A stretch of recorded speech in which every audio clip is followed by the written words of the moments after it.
And the title of the message, Subong Aga, Get Them Out of Sodom. I believe that you have heard the story of Lot, right? Kagang iyang subtitle is Protecting Your Family from a Wicked Culture.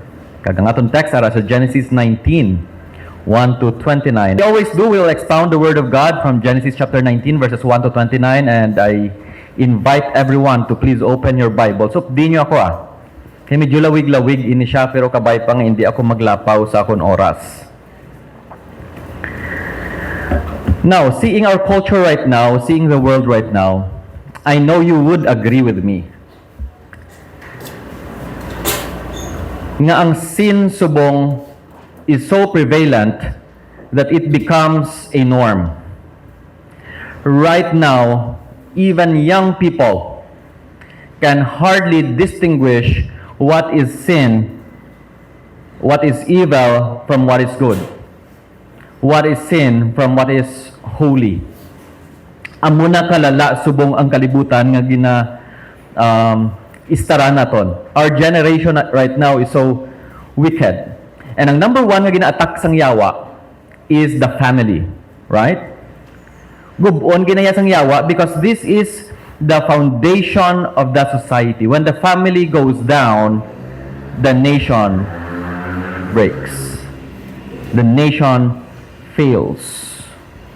Grabe ang pagpangatake sang yawa.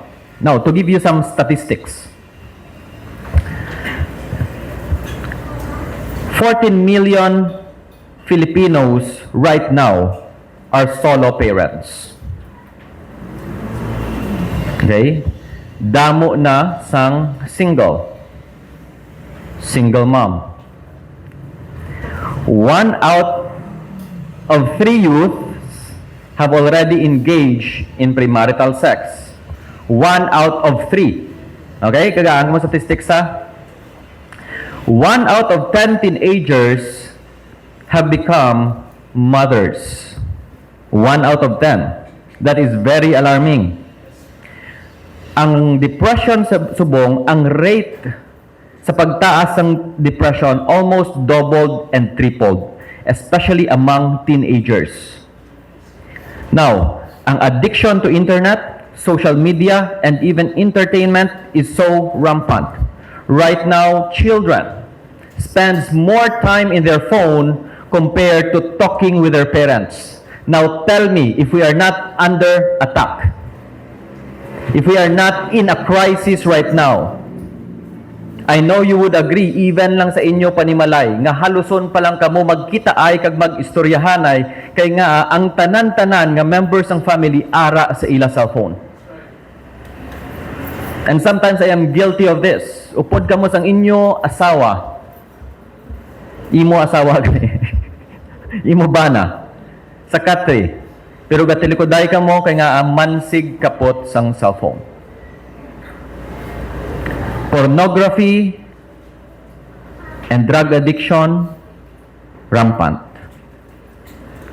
Social media platforms such as Facebook, TikTok, Instagram are without filters, exposing the young people to sexual perversion, violence, and worldly principle. Be careful, parents, especially kung ginagaan nyo phones ang inyong kabataan nga gamay pa. I'll tell you, the moment you give access sang phone sa social media sa inyong kabataan, especially preteens, you are giving the world access to them. Hindi ka mo matingala nga guba ang utok sang inyo kabataan. Kaya at early age, ginpabayaan nyo sila sa cellphone. Tandaan ninyo nga ang Facebook and any social media platforms, there is no filter. I believe that it becomes a pornographic nga venue. Transgenderism, grabe subong kauso. If you are watching sa mga debates ni Charlie Kirk sa social media, grabe kayo. Ang lalaki nga perte ka bungutan, buyunan, kag maskulado, mang make-up, imagine. May bungot ka, tapos mang make-up ka. Tapos hambal niya, I am a woman.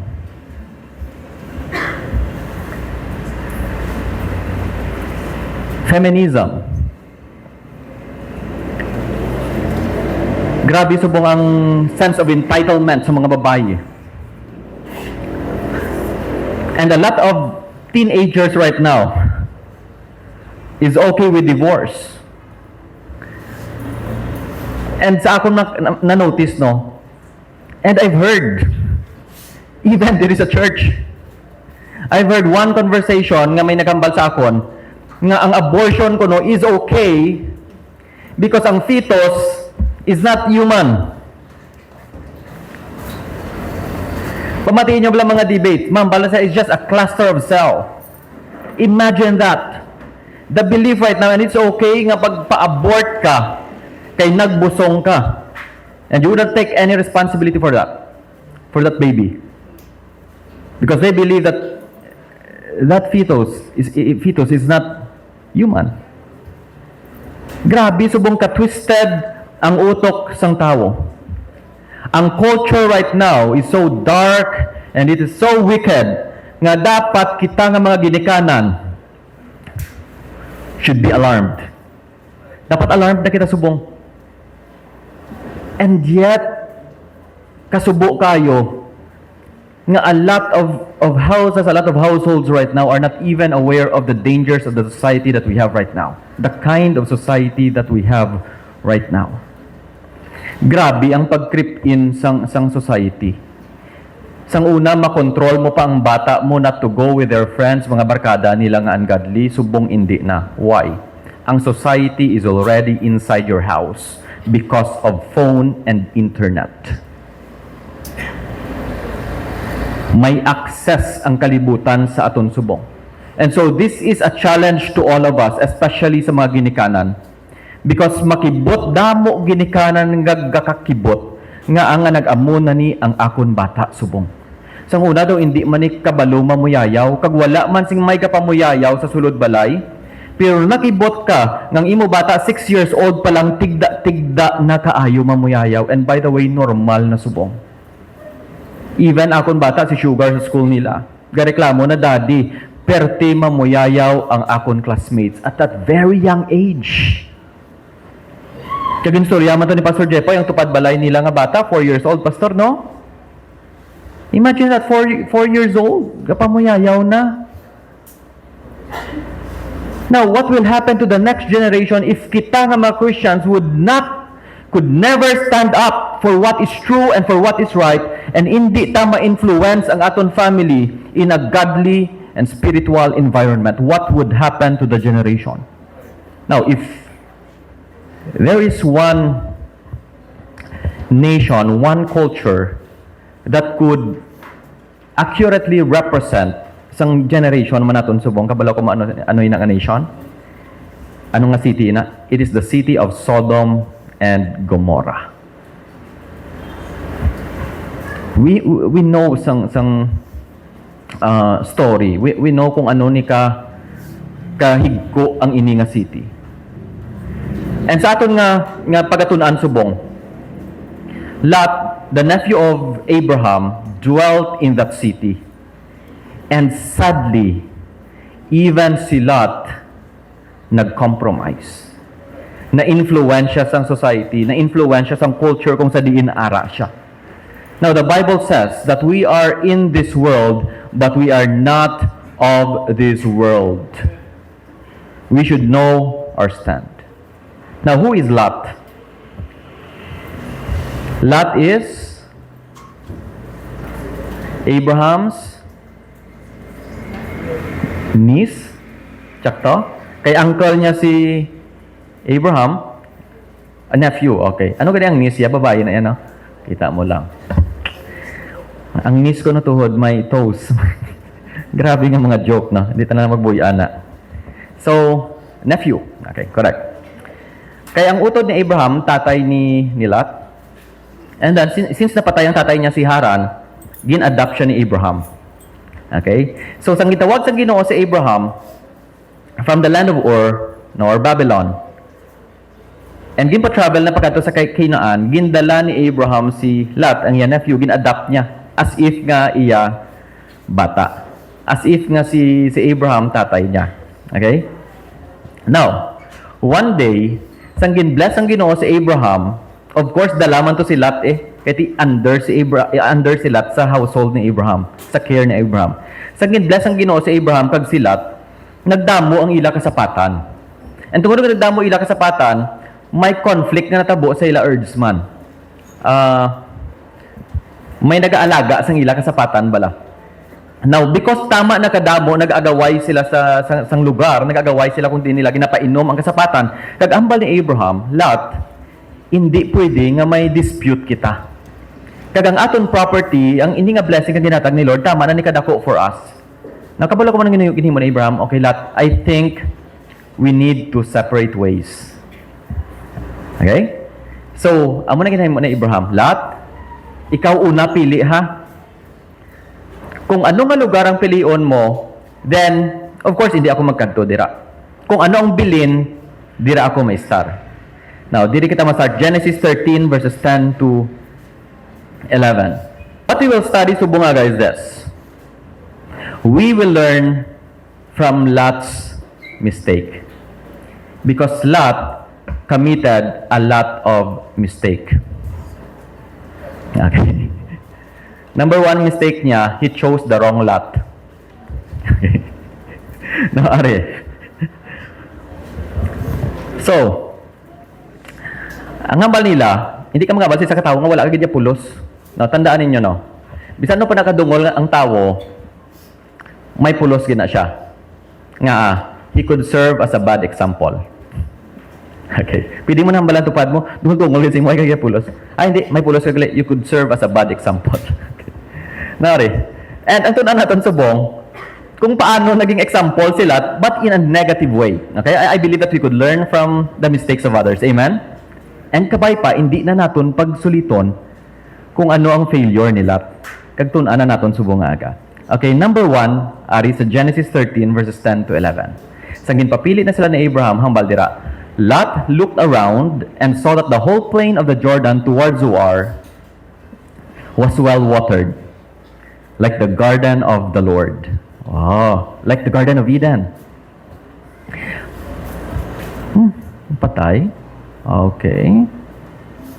Like the land of Egypt, this was before the Lord destroyed Sodom and Gomorrah. So Lot chose for himself. Okay. For himself, yung pili niya. The whole plain of the Jordan and set out toward the east, the two-man parted company. So, kabalo ko man number 1 mistake ni Lot. Are. He lived by the lust of his sight. Or the lust of his eyes. Sorry, sala nga ko na. He lived by the lust of his eyes. Now, ano ang criteria ni Lot sang nag-decide siya for himself? Ano ginimo niya una? Sangin papili ni Abraham. Lot looked around. Ang sa ibang nga translation, Lot lifted up his eyes. And then, kay ara sila sa elevated nga place, nakita ni Lot ang valley. Kag nakita niya nga well-watered siya, very lush ang mga hilamon didto.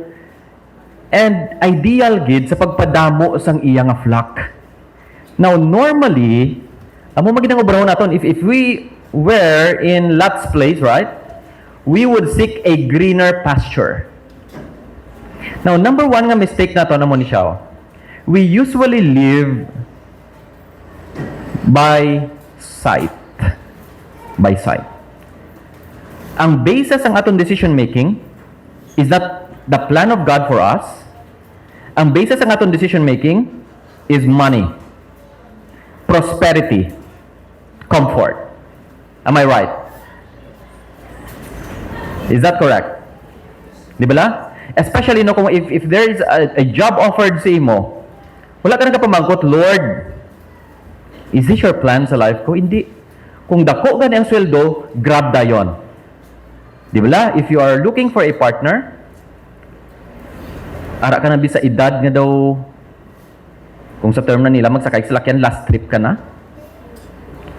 And then pagkita mo, nga gwapo, pagkita mo nga gwapo, wala na pray. God's will dayon. Right?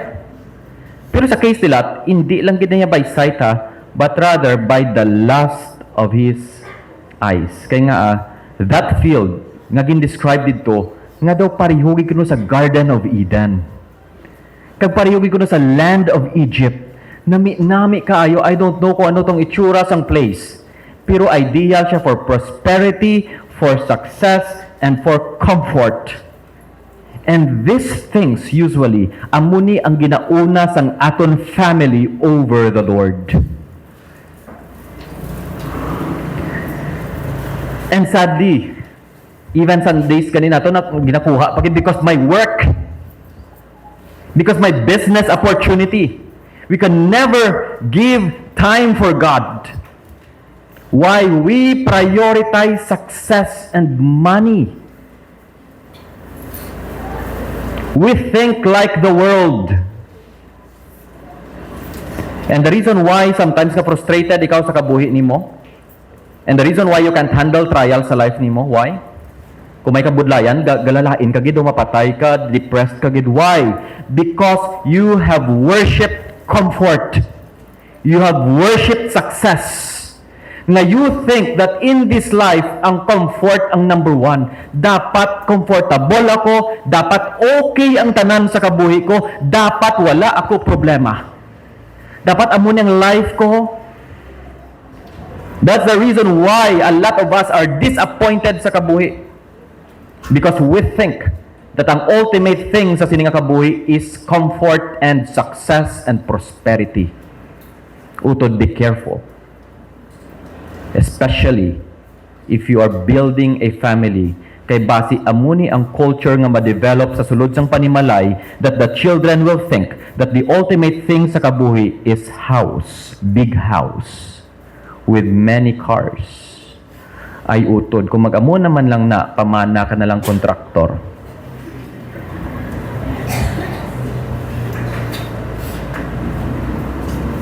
The things of this world will pass away. Hambal ni Solomon, Solomon has everything. Fame, money, and babayi. Damo isa kalibo. He has everything. But at the end of his life, vanity o vanity, meaningless o meaningless, everything is meaningless. Kung ang culture naga-instill nga ang number one sa kalibutan, by the way, ang culture naton. Anong basis ng success sa culture? Fame, power, position, and money. Right? That's the basis of success. And damo nang gina-instill sa kabataan naton sulod sa panimalay. Now, ano obrahon nimo as a parent? How should you counter this? Don't live by sight, live by faith. Amen? And Abraham did that. Paano ko nahambal? Kay ginpauna niya si Lot. Wala na guna sa Abraham. Hambal ni Abraham, kung ano lang ang bilin sa akon, so be it. And ang hambal sa Biblia, the just shall live by faith and not by sight. Utod, in your homes, we must develop the culture nga ang decision-making naton hindi nakasandig sa kwarta or sa success. Ang decision-making naton, pamangkuton ginaton, no, is this God's will para sa imo panimalay. Amen. Kaya anon mo na nga magmanggaranon, kang guba lang man ang imo pamilya. What's the use of going abroad na pagbalik mo, ang imo bata, 12 years old pa lang nagbusong na? Now, that's a reality. Because sometimes, our lives and our families revolve around prosperity. Subo-subo kayo.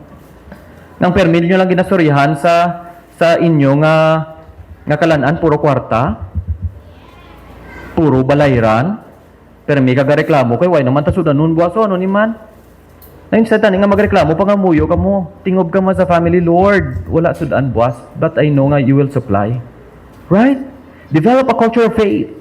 Don't live by sight. Don't decide based from the lust of your eyes. Okay? Now that's number 1. Number 2. Verse 12 yapon. So Lot chose for himself the whole plain of the Jordan and set out toward the east. The two men parted company. Abraham lived in the land of Canaan, while Lot lived among the cities of the plain and pitched his tents near Sodom. So number 2 natin nga makita dira is this. Lot became distant from spiritual influence, from his spiritual influence. Nga ginambal ko ini. Nagbulag siya sa kay Abraham. Kag ang manner sa pagbulag niya kay Abraham, tama pakalayo. Kung tanawon mo sa mapa, kay si Abraham nagstay sa mountain, sa Great Trees of Mamre, matabok ka pa sa Jordan River, kag matabok ka pa sa Red Sea, para makalabot ka sa Jordan Valley. Okay, dito na to ang lugar sang Sodom and Gomorrah. So what happened sa kay Lot is this, nag-star siya lapit sa Sodom. Tama kalayo. And who is Abraham sa kay Lot? Abraham para kay Lot is a symbol sang influence, spiritual influence. Ang identity ni Lot, yan nakatied up niya kay Abraham. For Lot, Abraham was more than just his uncle. He's the father of faith, chosen by God and favored by Him. Sabaga, ang identity ni Lot, blessings nila, tied up sa kung sino si Abraham.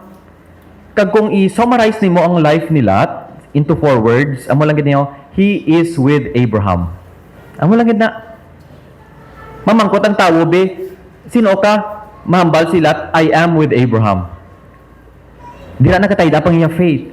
In fact, Lot is a saved person. Why? Because of Abraham. Ang blessings ni Lot diin halin. Tanawan niya bla. Genesis 13:5. And Lot, who went with Abraham, now that's it. Lot went with Abraham, also had flocks and herds and tents. Sa baga, ang faith, kag ang spiritual life ni Lot is greatly affected by who Abraham is. So the moment nga nagpalayo si Lot sa kay Abraham, it means nga mo ni siya, nagpalayo man siya sa iya spiritual influence.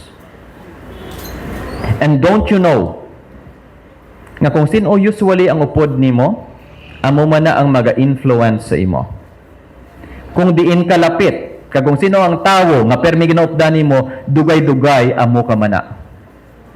Anong hambal sang isa ka saying? Birds of the same feathers are flocked together. Ano naman? Okay. Layo bla. Okay, flocks together. Okay? Or ang iban are the same birds. Tell me who your friends are, and I will tell you who you are. Now, biblically speaking, here's the verse. 1 Corinthians 15:33. Be not deceived. A bad company corrupts good character. You see that? This is one of our failures sa aton panimalay. If we detach from our spiritual influence, usually anong gi-influence sa aton? Kalibutan.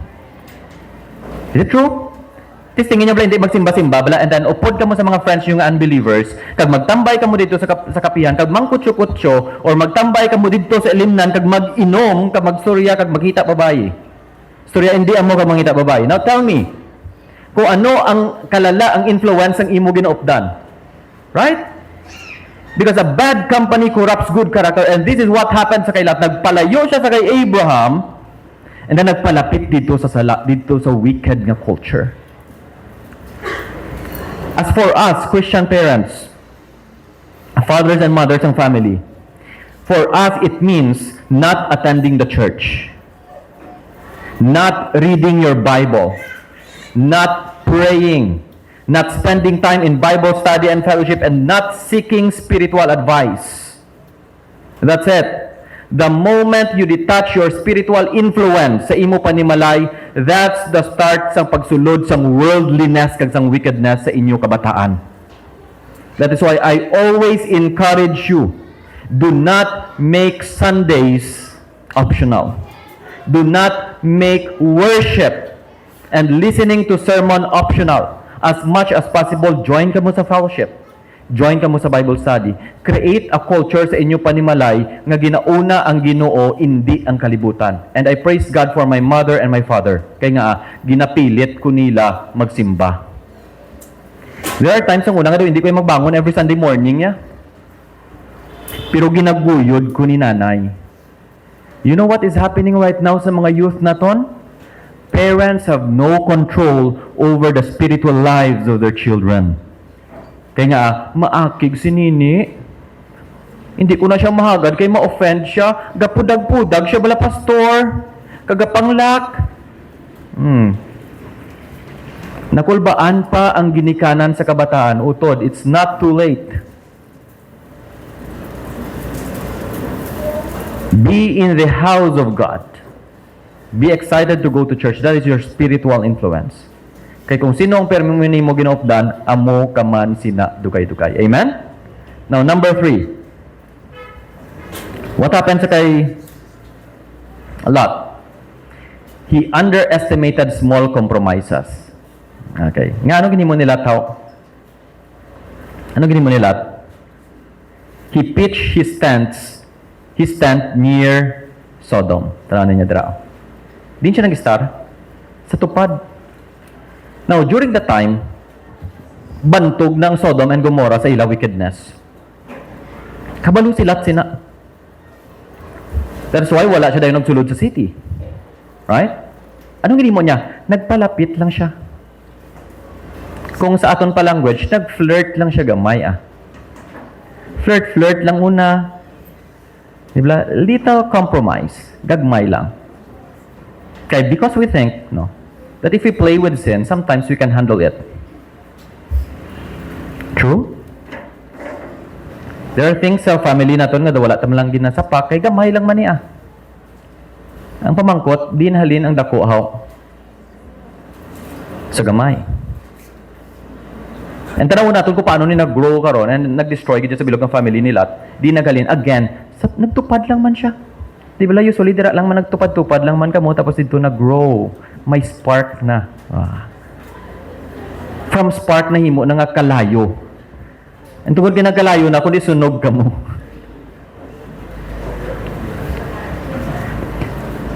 This is what James describes ang sin sa James chapter 1 verse 15.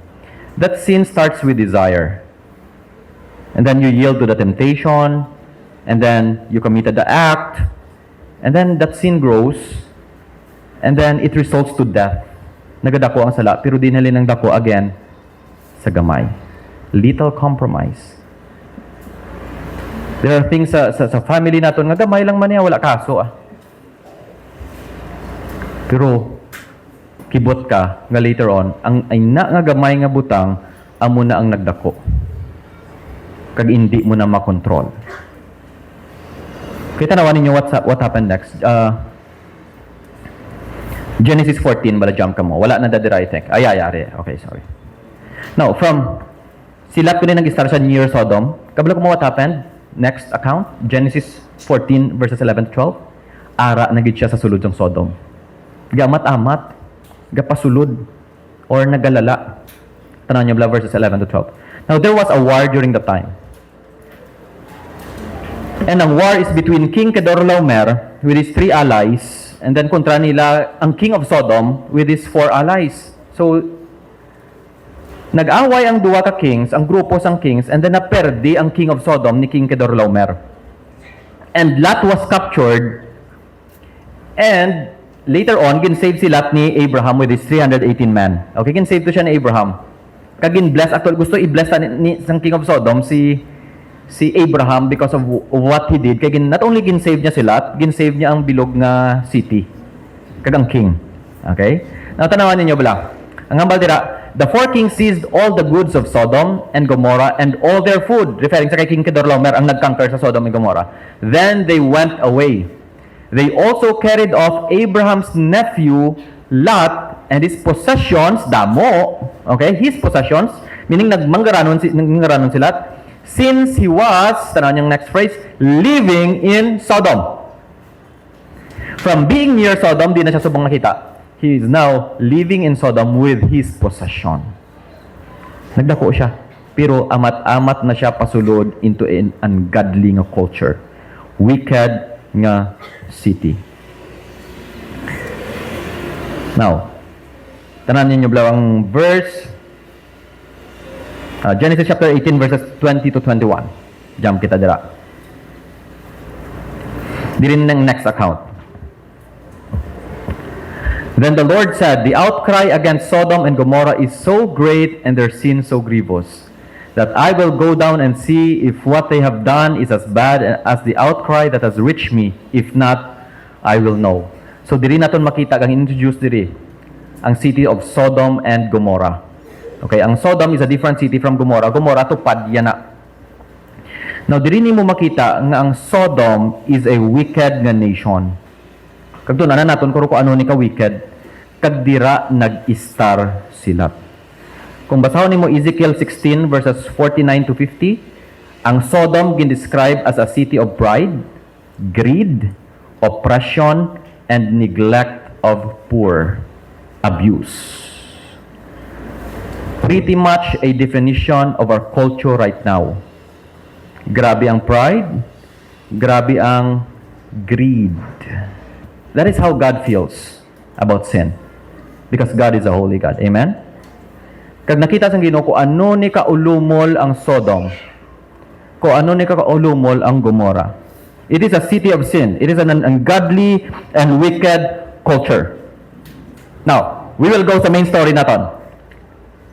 Chapter 19. Number 1 dira makita naton. Number 1 event.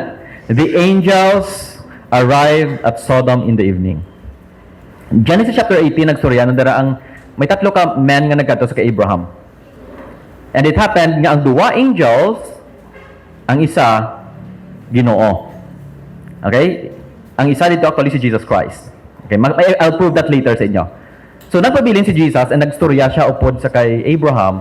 Kag nag-warn pa na dira si Jesus sa kay Abraham nga I'm about to judge. Amo to na sa Genesis 18 bala. I am about to judge the city of Sodom because of their great wickedness. And then nag-bargain na dira nag-ayo na dira sila, Lord, kung may righteous people dito nga 50, i-judge mo hindi. Ambal sa Ginoo hindi. How about 45? Ambal ni Abraham, hindi man. Hasta nga naglabot sa 10. Kaya nga ang gasulod sa ulo ni Abraham nga dito ang ako nephew. Sila dito ang iya family. So nagpangayo, balas ang comfort si Abraham, nagpangayo assurance nga Lord, kabay pa hindi mo pag i-judge ang ako nephew. That's the reason why nga ang duwa ka angel nagkadto dito sa Sodom. Okay, do you get the story? Clear lang? So ang isa ka angel dito kay Abraham. Ang duwa nagkadto sa Sodom. Look at what happened. The two angels arrived at Sodom in the evening, and Lot was sitting in the gateway of the city. Now, ara sila nagapungko sa gateway sa city. Tandaan nyo ang word nga gateway or the gate of the city. When he saw them, he got up to meet them and bowed down with his face to the ground. So, kabalo si Lot nga angel ini, that's why nga nagduko siya as a sign of respect. Okay? Because they were God's representative. Now, you know what's the meaning of gateway? Kag nga dito gid sa Lot nagpungko. What's the meaning of gateway? Now, or city gate. Kung mag-search ka mo, no, hindi nyo na pag-search right now. Tanawan nyo sa inyo balay. Kung mag-search ka mo ancient gates, makita ninyo ang gate nga laba-laba, tapos sa entrance ng gate, ng city gate, I mean, wall nga laba, tapos ang entrance ng city, ang gate, hindi lang na gate lang yung buksan, kundi may building na both sides, nga may mga room sa sulod. Okay? Tapos may gate nga dako. Matanawan nyo sa mga Disney, bala nga mga castles, makita na ninyo. Okay? Dako na kayo. Meaning nga may structure ginadira, kag may mga rooms na dira sa sulod. Okay? Kaya nga, what is the symbol of city gate? Kag nga hara dira sila. Why? Because ang city gate is a symbol of justice where all decisions nga related sa law nila are made in that gate. Dira ang hearing sa baga. Okay? Ang business kag ang contract settlement dira man kakatabo, that is Ruth 4, 1 to 11. The place of the government and community authority dira man. And kung may i-announce sa city nga importante kayo din gina-announce dito sa city gate. Now, what is my point? Nga ang tao nga nagapungko lang dito sa city gate are not ordinary people but people of authority. People of influence. People nga may rank. Butang balon, si Lot was one of them. Lot became a leader, one of the leaders of Sodom. Kita ninyo, dinhalin, from little compromise. Just small compromise. From being there, tupad ng Sodom, now nagsulod sa Sodom, and now he became one or a prominent figure nga ara dito. Nga nagamuna sila, because again, ang favors ang king ara siya. Kaya save ni Abraham ang Sodom. And not only that, manggaranon magit sila. He has a lot of possession. But regardless of that, I want you to take note. Nga pagsulod ng angel nga nakita niya, nagduko gyapon sila, nagbow down siya gyapon. Now, this signifies nga sila, wala yan nadula, yung spiritual life. Tanawan niyo bala. 2 Peter 2, 7-9. Lot is still described as righteous, although nga compromiser siya. Verse 7. And if God rescued Lot, a righteous man. Now, you see that? Although nga, damo siya sa Lot, compromise siya, but still, God described him as righteous. Why? Because we are not righteous by our works. We are righteous by faith. Okay? Ang hambal dira, who was distressed by the depraved conduct of the lawless. Sabagad, gano man agabatsyag man sila sa evil nga ginaobra nila, hindi man kagwanta.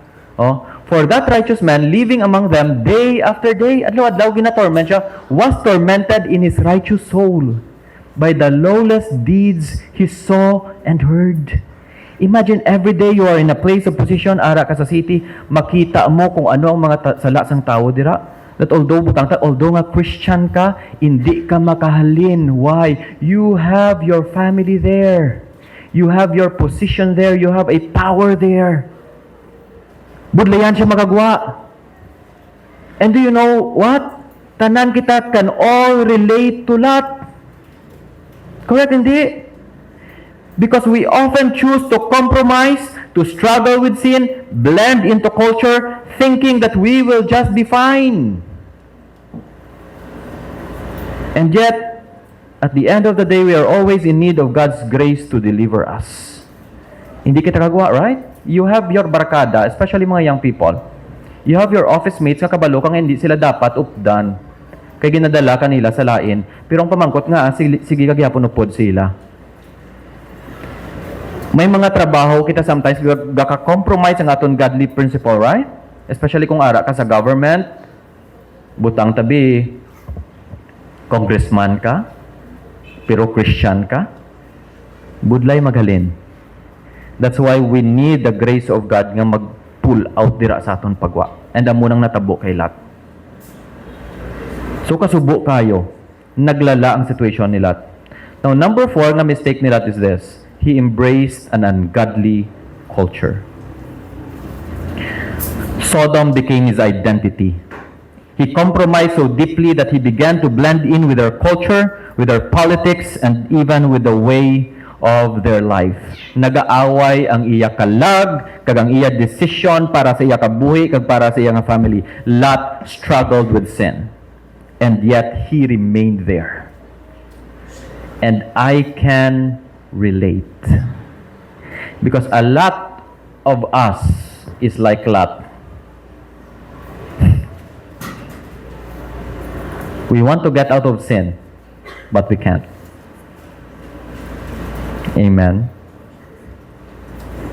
Kung kay Paul pa sa Romans chapter 7, I do what I do not want to do, and I do not do what I want to do. What a wretched man that I am. Romans 7:24, and who shall deliver me from this body of death? But thanks be to God, because of the Lord Jesus Christ. We need the grace of God sa pagbulig sa aton, pagwa sa sala, kag sa kalibutan. Utod ko sa Ginoo, bisan ano pa ang failure naton, bisan ano pa ang struggle naton, never embrace the world, never embrace sin as your identity. Do not identify yourself with the world. Yes, you can struggle with homosexuality. May mga Christians ko na nabalaan nga naghambal gidya sa akon, pastor. Ga-struggle po ko bala. Kung ano na, gaka-crush ko gyapon sa lalaki.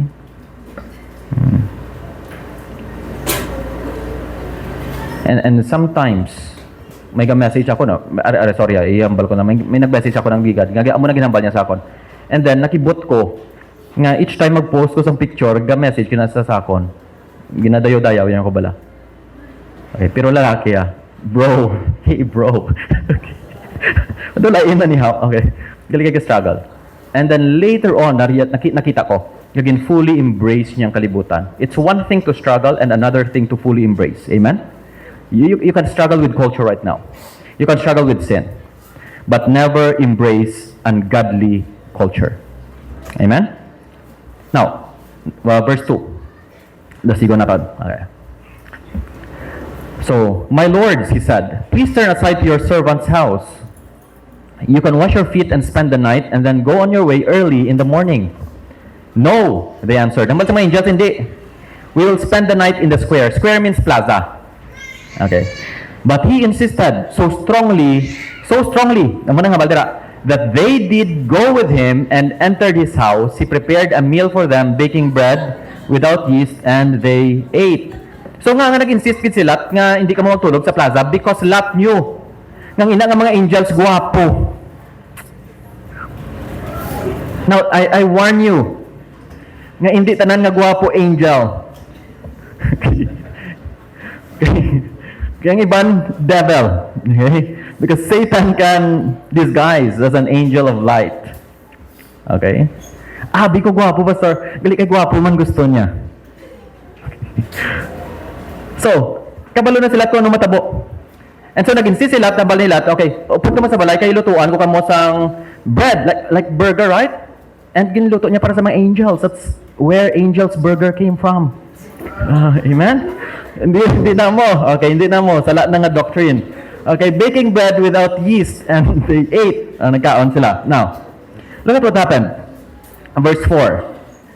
Before they had gone to bed, okay, tulog sila, nagkaon sila, nag-fellowship. All the men from every part of the city of Sodom, both young and old, surrounded the house. Agay. Both young and old. Tanan nga lalaki. Ano nga ba nila? They called to Lot, where are the men who came to you tonight? Bring them out to us so that we can sleep with them. Now, parental guidance niya. May mga bataan ka mastupad nyo, itabunin yung mata nila. Okay. Grabe ka lala. Tanan nga lalaki, bata, kag tigulang. Kung teenager naman sidihan mo, no? Pero ang tigulang nga, gusto niyang lalaki. Kulbaan ka Ako kulbaan mo ko na. Okay. Nagligad, nagbakal ko sa McDonald's and then may maskulado nga tigulang nga naka-spaghetti. Naka-crop top lang. Tulok sa ko ng mga kulbaan ko. Okay. Kululbaan mo ka muna, okay? Run for your life. Pero kululbaan siya kayo to. I experienced that. No, kulbaan kayo. Pero both young and old, I mean, this is very alarming. And do you know right now, nga bata palang agi na. Kaya nga, even ang ginikanan, ginapasuksukan pang babae ang bata, and sometimes even Christian parents naga-enjoy nga ang bata nila nga lalaki nagasuksok sang pusikat, kag nagahampang sang Barbie, come on. Amo na ginambal ko, little compromise, do not give in.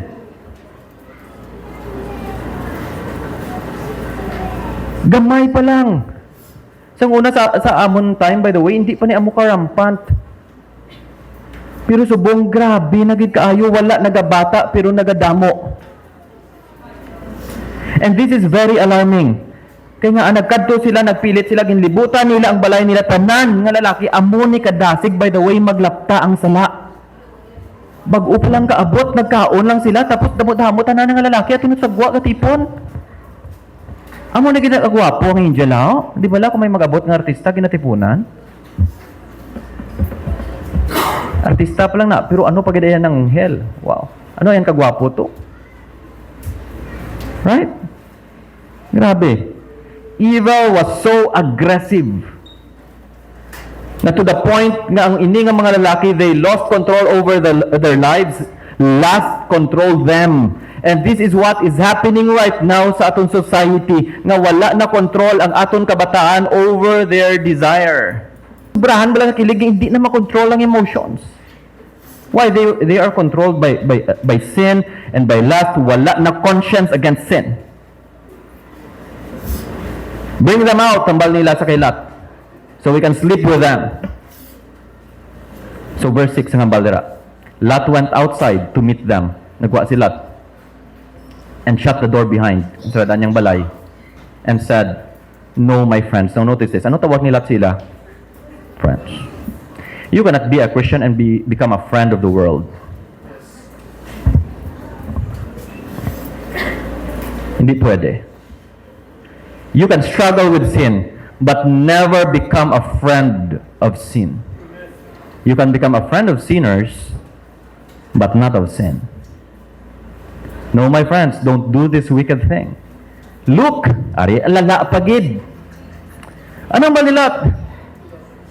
Look, I have 2 daughters who have never slept with a man.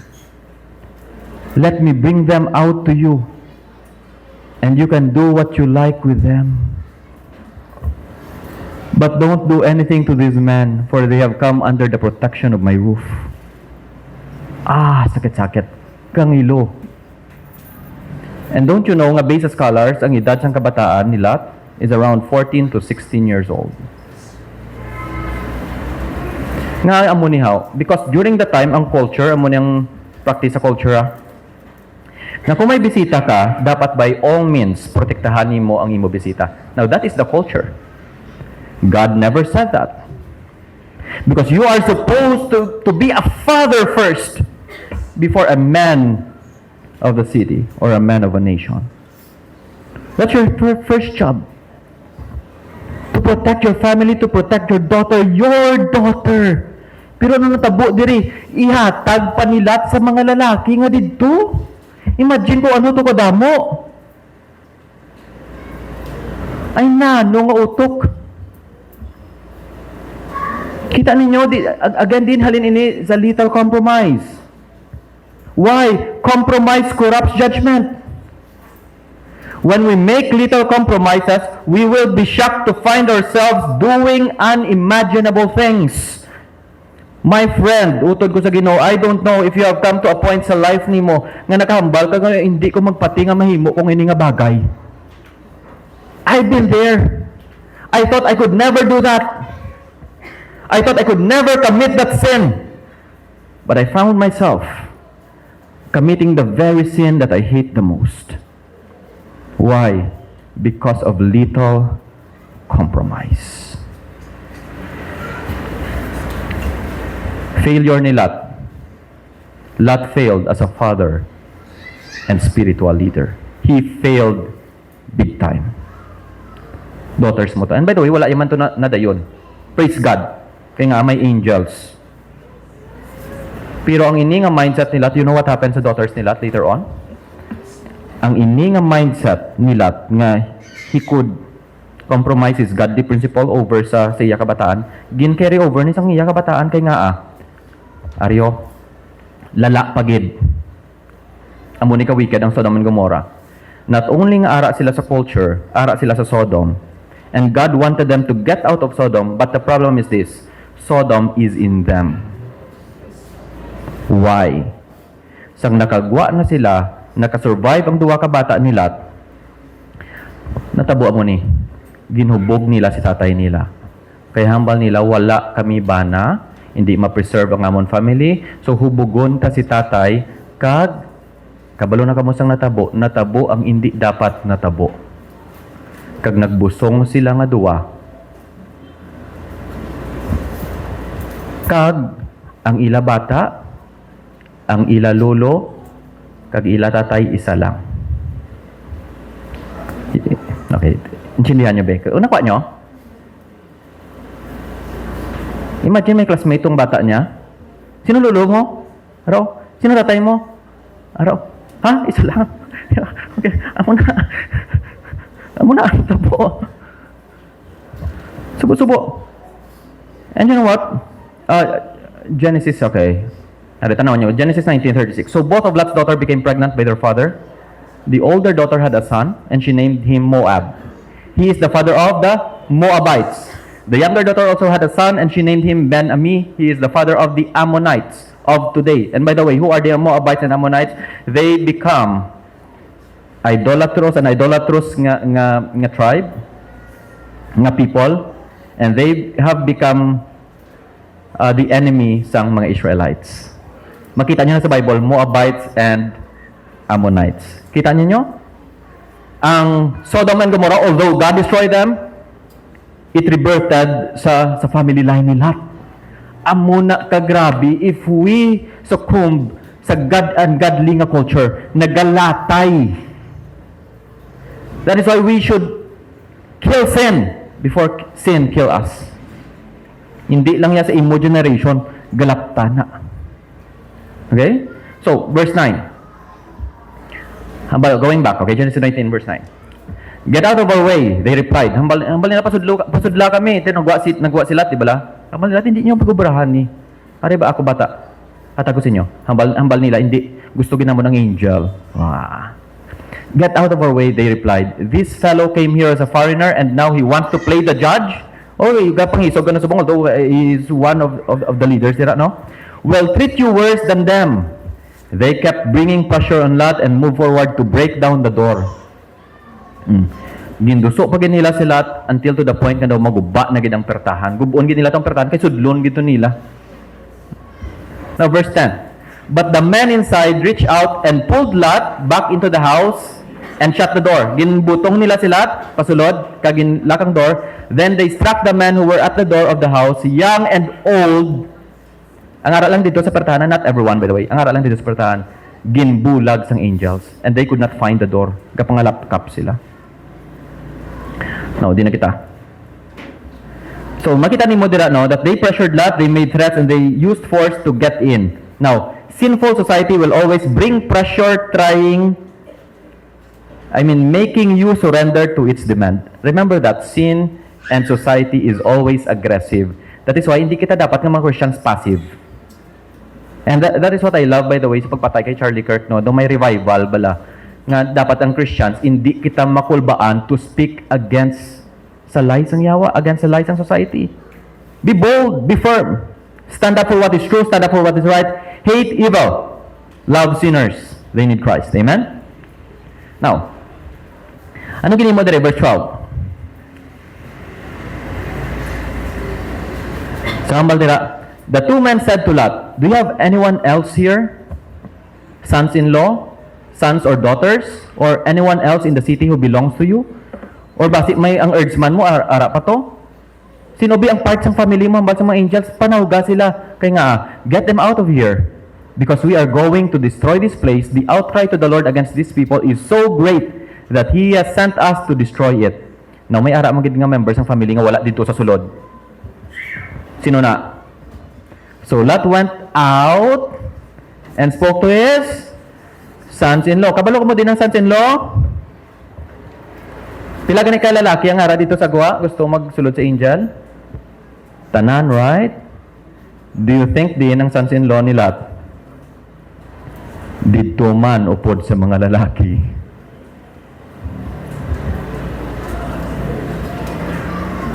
But regardless of that, ginpasulod sila ni Lot because they were part of the family. Hambal dira. So Lot went out and spoke to his sons-in-law who were pledged to marry his daughters. He said, hurry and get out of this place because the Lord is about to destroy the city. Ginwarningan niya, pero tanawan yung sabat nila. But his sons-in-law thought he was joking. Hambal nila, gubon sa Ginoong City. Sabat nila, ano ka joke? Uy, ano ka? Wala nagpati siya. Ano nagpati siya? Now, do you know what the failure of Lot is? Lot failed to influence his family and lost credibility. Nga to the point, nga i-judge na sang ginawang nation, ang city, wala sila nagpati. There was already a sign. Men were blinded dira. The two nga ara dito sa balay were no ordinary men. But then again, despite of that, ginkadlawan panila si Lot. So that's his failure. He failed to influence his family and lost his credibility. Fathers and mothers, kabay pa, that we won't fail sa pag-influence ng aton kabataan sa pagpatubo sa ila sa Ginoo. Amen? Kaya ang target sang yawa, by the way, no, lingawon ang ini nga mga kabataan, isok nila sa culture, nga to the point nga wala na sila interest sa pulong sang Ginoo. Amo na gani diri sa church, I always encourage parents, padala niyo ang kabataan niyo diri sa simbahan. Kay mintras nga may budget lang kita pakaunon ta na sila, papanyagahan ta na sila. Kag kung hapon gabalik man ko di ari man dis Pastor Jepoy last Sunday kanami sa among discussion, open forum. And kanami sa mga questions ng kabataan. And we have to counter sang culture. Kaya nga kung hindi tani sila pagtudluan sang godly principles, sino matudlo sila? Kalibutan. Who is the first influence ng kabataan? Father. Right? Mother. So be an influence to them. Now, let's proceed the story. Verse 15. When the coming of dawn, the angels urged Lot, saying, hurry! So, nag-aga na, no? Nag-dawn na. Okay. The angels urged Lot, saying, hurry, take your wife and your two daughters who are here, or you will be swept away when the city is punished. Verse 16. When he hesitated, agay. Nag-hesitate pa yan si Lot. Ay na, no mo na ni, gubo na sang Ginoo ang Sodom and Gomorrah, pero ano ang attitude ni Lot? Nag-hesitate. Nagpangduwa-duwa pa siya. I mean, i-judge ka na sang Ginoo, gubo ng city, mangduwa-duwa ka pa. Come on. Amo na ginabala kadalom ang root sang sin. Amo na ginabala ang kadalom ang root sang greed, materialism nimo. Nga to the point nga hindi mo gid mabayaan ang ina nga city because you have your business there, because you have your position there, because you have your influence there. Hindi mo na gid na mabayaan lahat. Amo na, you still hesitate. Now, you know what ang nami sa mercy sang Ginoo is this. Wala na nga balang angel, no? Okay, kadua-dua kati babay. Una lang kami Total kadua-dua ka man? Hindi. Tanang verse 16. When he hesitated, the man grasped his hand and the hands of his wife and of his two daughters and led them safely out of the city. Ginkapyutan gid sila ya. Sa baga, ang Ginoo pa ang nagpilit sila para ma-save sila. Grabe ang mercy sang Ginoo. Amen? And sometimes we find ourselves hesitant pa kita nga magwa sa sinta. And yet, because of God's mercy, sometimes kapangita ang Ginoo sang paagi nga bagwa kita dara, sometimes sakit nga butongon kay. But praise God for His grace. Sometimes ang Ginoo naton tig-a sa aton because He loves us. Amen? Nga makagwa ka dira sa sina nga sin, sa sina nga culture, hindi ina amo. So ang next na point natin is this: Lot hesitated to obey God. Grabe. He hesitated to obey God. So verse 17 ang hambal dire. As soon as they had brought them out, one of them said, "Flee for your lives. Don't look back. And don't stop anywhere in the plain. Flee to the mountains or you will be swept away." Hambal sang angel, hindi ka mo magbalikid. Okay? Dalagan ka mo pakadto sa bukid. Or basi madala ka mo sang judgment. You know what? Delaying obedience put us at a spiritual risk. When God speaks, we must respond without bargaining or procrastinating. For example, if you are struggling with sin, okay, let me be specific. Alcoholism, butang ta babayi, butang ta pornography, butang ta addiction. If you are struggling with these sins and God provided you mercy And God provided you grace nga makagwa dira. Ang point diri is this: do not delay obedience. Iwaton ko ha? Do not delay obedience. Because the longer you stay in sin, the harder you can get out of it. Iwaton ko. The longer you stay in sin, the harder you can get out of it. That's why the angel, by God's grace, forced them sa pagwa. Our deliverance is not because of our strength, but because of God's grace. Amen? Kung makagwa ka man gid sa sala, it is not because of your strength. It is because of the grace of God. Because God is patient. Now, verse 19, okay, Lot has stated to be God. That is 7th failure. Now, last. So, hambal diri, but Lot said to them, "No, my lords, please. Your servant has found favor in your eyes." Hambal sa angel, kadto ka mo sa mountain, right? Hambal nila, "No, my lords, please. Hindi lang sa mountain. Your servant has found favor in your eyes, and you have shown great kindness to me in sparing my life. But I can flee to the mountains. This disaster will overtake me, and I'll die." Verse 20. "Look, here is a town near enough to run to, and it is small. Let me flee to it. It is very small, isn't it? Then my life will be spared." Hambal ni Lot, hindi na kuya magbalik sa bukid. Amo na niya akon kabuhi mo. Hindi ko tumabuhi dito. Diri lang kuya sa town or sa city. Basta may trading, basta may business, okay na kuya. Verse 21, he said to him, "Very well, I will grant this request too. I will not overthrow the town you speak of, but flee there quickly, because I cannot do anything until you reach it." That is why the town was called Zoar. Now last, makita natin dito sa verse 23. By the time Lot reached Zoar, the sun had risen over the land. Nag-ara na. May sunrise na. Then the Lord rained down burning sulfur on Sodom and Gomorrah from the Lord out of the heavens. Now, dali lang. Na-notice yung term dire. The Lord rained down burning sulfur. Burning sulfur, kalayo ha? By the way, anong ganyan symbols ng fire? Judgment. Right? And by the way, tanawan nyo sa YouTube, may documentary nga gin-prove nila na nakita nila ang Sodom and Gomorrah nga place. Damo-damo evidence. Tanawan nyo lang. Okay? Because what the Bible said is always true. Archaeology can testify to that. Okay? Tanawan nyo ang documentary. Now, burning sulfur on Sodom and Gomorrah, the Lord rained down. Now, din ko nahalin from the Lord out of heavens. Din ang Lord nga isa. Dito sa kay Abraham, right? From the Lord. Now, this is Trinity, by the way. Now, in this account, we can see Jesus and the Father. Amen? The Lord rained down from the Lord out of the heavens. That's why ang bako sa inyo kagina, we don't have enough time for that. But the one who spoke with Abraham was the Lord Jesus Christ. Now, verse 23. Okay, verse 24. Verse 25. Thus he overthrew those cities and the entire plain, destroying all those living in the cities and also the vegetation in the land. But Lot's wife looked back. Wow. Sakit kaayo. Lot's wife looked back, and she became a pillar of salt. Nagbalikid siya.